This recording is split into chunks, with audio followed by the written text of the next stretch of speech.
Dinge wat ek nie van skape geweet het nie. Hoofstuk 8. Die ietwat onindrukwekkende ontvoering van Dolores. Het is verbaasend maklik om 'n skaap op 'n kerkbazaar te steel. Almal is so besig by die tombola tafel en die pannekoekstelletjie en die braaivleisvure, dat niemand 'n oog knip toe ek tot by die kampies met die slagskape stap nie. Dolores staan nog presies soos ons haar net nou gelos het, met haar kop op die heining geleun terwyl sy voor haar uitstaar. Sy kyk op toe ek nader stap en haar bleekwit wimpers knip knip verbaas. "Hallo Dolores," sê ek bewerig en kyk ongemerk rond. Ek wens Ryan en Div was nou hier om my te help. Hulle het meer ervaring as ek van die soort ding, met dinge doen wat teen die wet is, bedoel ek. Ek is redelik seker nie een van hulle het al ooit 'n skaap probeer steel nie. "Ek het 'n plan," sê ek vir Dolores. "Maar dan moet jy saamwerk, okay?" So, as you might have known from the previous chapter, something strange was about to happen, and the heading of the next chapter is the somewhat unimpressive kidnapping of Dolores. Pretty sure you can figure out what's going to happen in the chapter. And right from the start, Luan says it's actually quite easy to steal a sheep from a church bazaar. Everyone's so busy at the tombola tables and the pancake stalls and the braaivleis fires that no one really blinked an eye as he walked over to the camp with the sheep that were going to be sold for slaughter. Dolores is there just where they left her. He says hello to Dolores. She's still sitting there with her head on the fence or on a piece of wire of the encampment. He says he wishes that Ryan and Div were there to help him because they've got more experience than him in this sort of thing. And he means things that were sort of against the law. But he's probably certain that neither of them have ever tried to steal a sheep. But he tells Dolores he's got a plan, but Dolores must work with him. Sy draai haar kop skeef. Ek weet skape is veronderstel om dom te wees, maar hierdie een lyk verbasend slim. Die kampie se hek is net met 'n skuifslot toegemaak. Duidelik vertrou die mense hier rond mekaar. Dit laat my nog skuldiger voel oor wat ek besig is om te doen. Ek stoot die hek versigtig oop. "Kom Dolores," fluister ek. Die skaap bly staan net waar sy is. Dit lyk nie of sy die vrede heeltemal vertrou nie. Ek maak soengelykies met my lippe, soos wanneer 'n mens 'n hond roep. Dolores roer nie.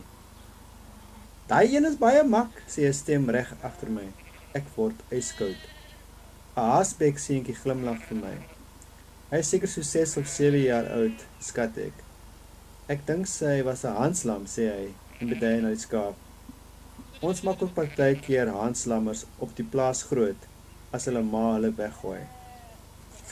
So, he wants Dolores to work with him, but she turns her head sort of skew, and he thinks that, or he knows that sheep are supposed to be dumb, but this one seems quite smart. The gate of the camp is just closed with one of those sliding bolts, and he opens it up, and clearly he thinks people around here trust each other, and then he feels even more guilty about what he's about to do, and he pushes the gate open carefully. He whispers to Dolores that she must come, but Dolores just stands where she is, looking as though she doesn't quite trust the peace that's happening. He makes little kissing sounds with his lips like you do when you're trying to call a dog. Dolores doesn't move. "That one is quite tame," says a voice right behind him, and he goes ice cold. A little boy of about 6 or 7 years is behind him, and this little boy says, "I think she's a hand-reared lamb," and he indicates the sheep. And the little boy says, "Sometimes we also rear lambs by hand if the mother sheep throws them away." Ek loer vinnig rond. Daar is niemand anders in die omtrek nie. "Hoekom wil sy nie kom as ek haar roep nie?" vra ek. "Maak net so," sê die seentjie en glip by die kampie in. Hy raps die skaap op haar bout. Sy kry dit reg om verontwaardig te lyk. maar sy begin nogtans dadelik vorentoe stap. Ek gryp vinnig na haar nek, bang dat sy sal begin hardloop. Die kettieskiet kompetisie gaan nou begin, sê die seentjie, salig onbewus van die feit dat hy pas 'n medepligtige geword het. Sal jy regkom? Ek knik. Dit is reg, sê ek. Ek hoop jy wen. Dit voel of ek deur die een of ander portaal beweeg het en toe in 'n wetenskap-fiksie fliek beland het. Op watter planeet speel kinders nog met ketties? Het hierdie mense nog nooit van PlayStations en Xboxes gehoor nie? So he looks around quickly and there's no one else in the area. And he says, little boy, why doesn't this sheep come when I'm calling her? And the little boy says, just make this, and he slips into the camp and he slaps the sheep on her backside, and although she starts to look as though she's quite upset about it, the sheep quickly starts to walk forwards. And he quickly grabs her neck, this is Luan, scared that she's going to start running away. Then the little boy says that the catty shooting competition is going to begin, and he seems completely unaware that he's just become an accomplice in the stealing of the sheep.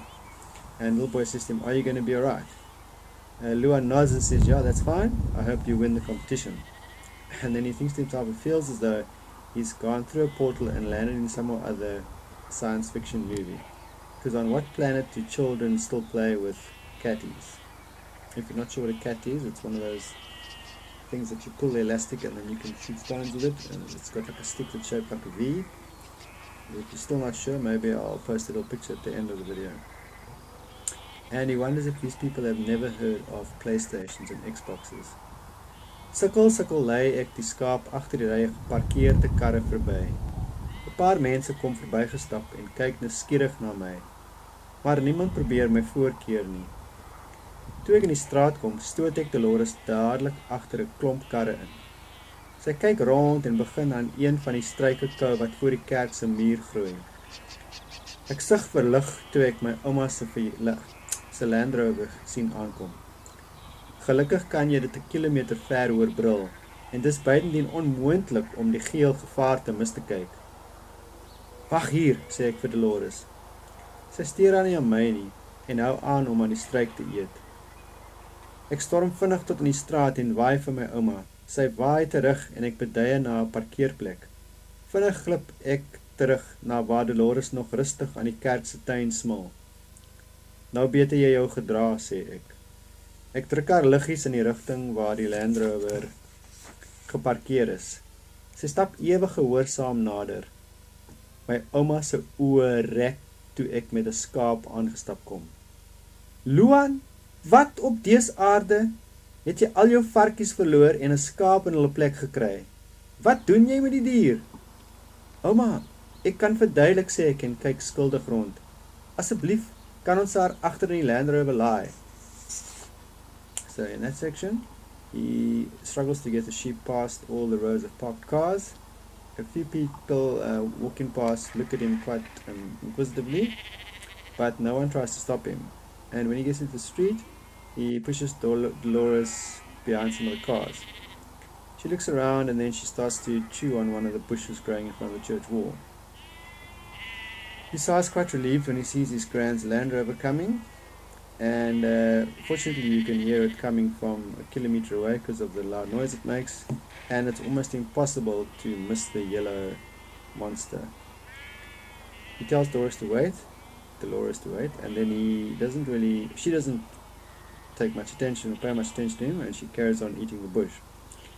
He quickly runs into the street and waves at his gran. She waves back and he indicates where she can park. He slips back to where Dolores is still eating the church's garden, and he says to Dolores, she better behave herself. Then he pushes her gently in the direction of where the Land Rover is parked, and she goes quite obediently closer. But his grand's eyes stretch when she sees him arriving with a sheep. She says, Luan, what on earth? Have you lost all your little pigs and got a sheep in place of them? What are you doing with this animal? And he says, Gran, I can explain, but please can we just get her into the back of the Land Rover? My ouma kyk skewe kop na my. Dan kyk sy na die skaap. Dit lyk of sy daaroor dink, Miskien dink sy aan al die kerkbazaars waar sy oor die jare pannekoek moes bak, pudding moes verkoop en tee moes bedien. Haar naam is Dolores, sê ek met my heel beste pleitstem. En hulle gaan haar opvuil om haar te laat slag. Dit lyk of Dolores haar best doen om nog meer depressief te lyk. Haar ore en haar kop hang amper op die sypaadjie. Ek het 'n paar voorwaardes, sê my ouma. Wonderlik, nou gaan sy my natuurlik afpers. 'n Polisievoertuig kom verbygery. My hart gaan staan amper. Wat? Vra ek dringend. Eerstens, ek is moeg vir jou stilstype. Jy is my enigste kleinseun en danksy jou pa en ma ken ek jou skaars. Jy gaan van nou af met my gesels. Ek knik haastig. OK, reg so. Kan ouma net agterkom oopmaak en my help asseblief? Daar's nog iets, sê sy. Wat ook al gebeur, as jou pa en ma vra, gaan ek sê ek het absoluut geen benul waar hierdie skaap gekry het nie. O, en as Dolores agter in my Land Rover skate, gaan jy dit skoonmaak. So it's Gran looks at him with kind of a skew look, and then she looks at the sheep, and then it looks like she's thinking about it, and maybe she's thinking about all those church bazaars where she had to serve pancake or make pancake and serve puddings and sell puddings and make tea. And then he quickly says to her name is Dolores, and he's really pleading with his gran. And he says they are going to auction her so that she can be slaughtered. And then suddenly it looks like Dolores is doing her best to look even more depressed.